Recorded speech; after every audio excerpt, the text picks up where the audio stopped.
Shalom Aleichem, and welcome to the Issachar B70 Fellowship. I'm Stephen, and grace and peace to you from our Lord, Savior, and King Jesus Christ. In the next 3 sessions, we will look at the second day of creation, beginning here with the flood of judgment. Let us read from Genesis on the second day of creation. And God said, "Let there be a vault between the waters to separate water from water." So God made the vault and separated the water under the vault from the water above it. And it was so. God called the vault sky. And there was evening, and there was morning, the second day. Now, if the first day of creation is a picture of how we are in darkness, being separated from the light of the glory of God because of our sin, then the second day reveals, firstly, how we stand under judgment by a holy and righteous God. You see, sin demands a price which must be paid. And this price is no less than death.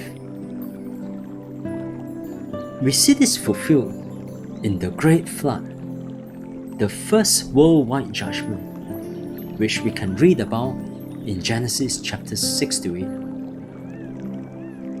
Now, in order to better understand how this event could have happened, remember in Genesis chapter 1 verse 2, we were told how the world was formless, empty, and dark in the beginning, and that the Spirit of God was hovering over the waters.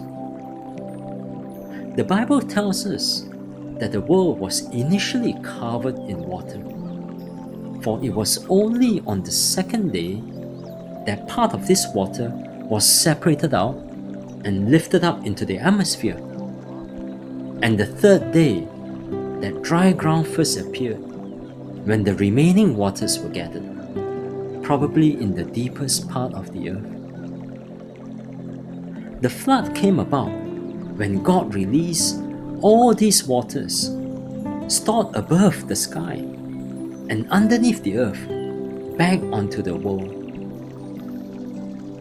For those of you who doubt whether the flood really happened, there are over 270 accounts of this global catastrophe from people groups and cultures all over the world.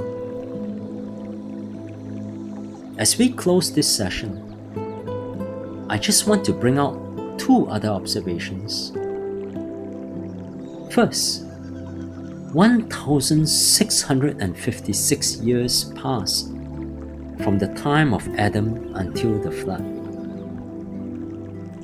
During this time, only 8, which is Noah's family, survived out of the possible 3 to 7 billion people that lived then. Noah's father Lamech was 56 when Adam died at the age of 930, meaning that most of mankind would have heard firsthand from Adam about God. Yet they still turned to evil. Imagine how heart-wrenching it must have been for Adam, but even more so for God. Second, you would recall that following the fall, God promised Adam and Eve in Genesis chapter 3 verse 15, an offspring who would crush Satan's head and so redeem mankind. They must have harbored this hope when Cain, literally the first son of man, was born. But instead of crushing Satan, Cain murdered his own brother, Abel. We are just so utterly sinful, unable to rescue ourselves. Only God Himself when He came to us as Jesus, the true Son of Man, is able to accomplish this, to crush Satan and cover the nakedness and shame of our sins. God bless you, and I look forward to seeing you here again in our next session